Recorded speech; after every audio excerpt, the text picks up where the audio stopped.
जब भी हम किसी फर्टिलिटी स्पेशलिस्ट से कंसल्ट करते हैं तो जो फर्स्ट टेस्ट वो हमें एडवाइस करते हैं वो होता है सीमन टेस्ट। जब भी सीमन में स्पर्म काउंट कम आता है तो जो फर्स्ट क्वेश्चन होता है किसी पेशेंट का वो ये है कि स्पर्म काउंट नॉर्मल क्या होता है और कितना स्पर्म काउंट चाहिए प्रेगनेंसी के लिए।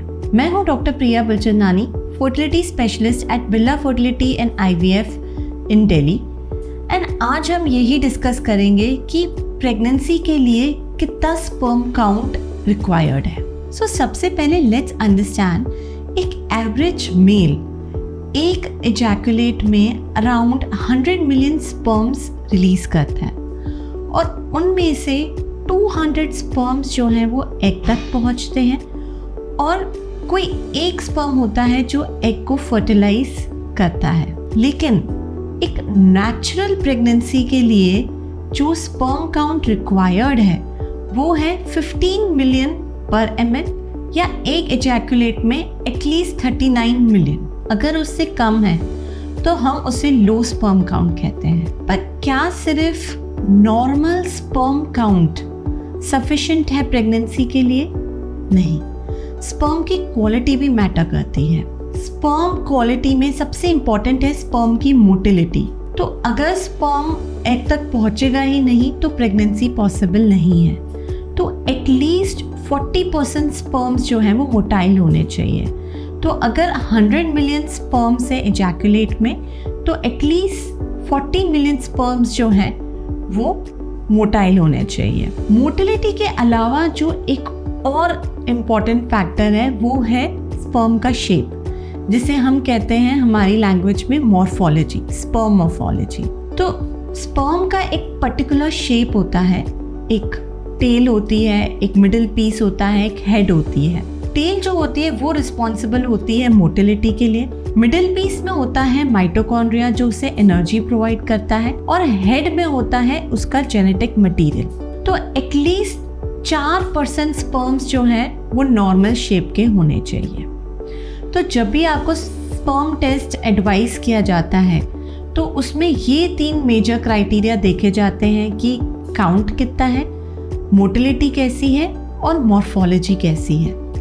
लेकिन एक और बहुत ज़रूरी चीज़ होती है वो होता है स्पर्म का सर्वाइवल। अगर स्पर्म फीमेल के रिप्रोडक्टिव ट्रैक में नहीं सर्वाइव करेगा तो प्रेगनेंसी पॉसिबल नहीं है।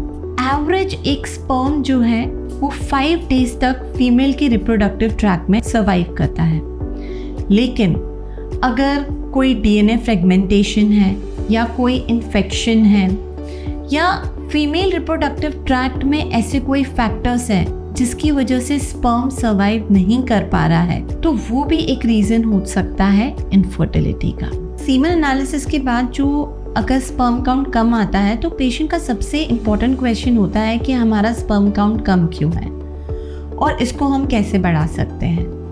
तो स्पर्म काउंट कम होने के 2 मेजर फैक्टर्स हम समझ सकते हैं।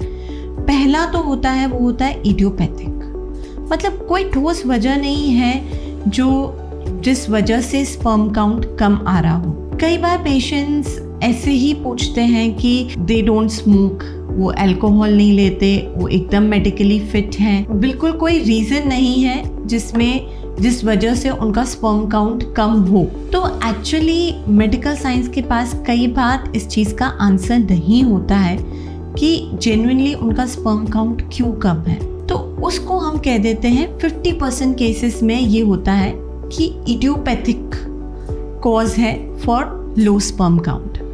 बट कई बार कुछ फैक्टर्स हमें समझ भी आते हैं, कुछ हार्मोनल फैक्टर्स हो सकते हैं, कुछ एनाटॉमिकल फैक्टर्स हो सकते हैं। एक्सेसिव स्मोकिंग एंड अल्कोहल भी रीज़न हो सकता है लो स्पर्म काउंट का। अगर सडन वेट गेन या सडन वेट लॉस हुआ है तो वो भी एक रीज़न हो सकता है लो स्पर्म काउंट का।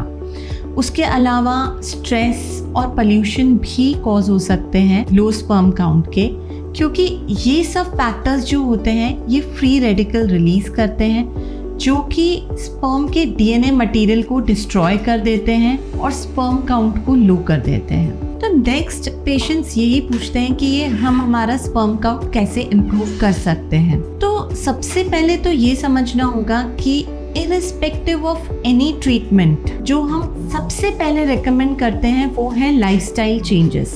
अगर आप स्मोकिंग या अल्कोहल करते हैं तो you have to stop that. दूसरा, अगर आप वेट को प्रॉपरली मैनेज करें, स्पेशली अगर आप ओबीस हैं। एंड तीसरा है इम्पोर्टेंट डाइट भी इम्प्रूव करने से काफ़ी इफ़ेक्ट आता है, स्पेशली एंटीऑक्सीडेंट रिच डाइट लेने से भी काफ़ी इम्प्रूवमेंट आ सकता है जब स्पर्म काउंट 10 to 12 मिलियन के आसपास हो।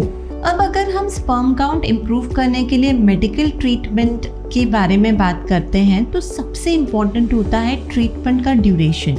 ये हमें समझना होगा कि at least 3 months of treatment is required to see any result in sperm count, क्योंकि जो एक स्पर्म साइकिल होता है वो ही 80 to 85 डेज का होता है। स्पर्म टेस्टिस में बनता है और उसके बाद सेमाइनल प्लाज्मा में आता है, उसमें एटलीस्ट 80-85 डेज लगते हैं। तो अगर हम ये ट्रीटमेंट्स जब भी स्टार्ट करते हैं तो we should repeat the test in 3 months to see any result. Medical treatment में मेजरली जो हम रिकमेंड करते हैं वो एक तो होते हैं हार्मोनल ट्रीटमेंट और दूसरा होता है एंटीऑक्सीडेंट ट्रीटमेंट। अब क्वेश्चन ये आता है कि क्या इससे इम्प्रूव हो जाता है काउंट? तो यस, इम्प्रूव होता है, लेकिन क्या ये हर पेशेंट पे वर्क करता है? तो ऐसा नहीं है। 20 to 25% पेशेंट्स में ही ये वर्क करता है।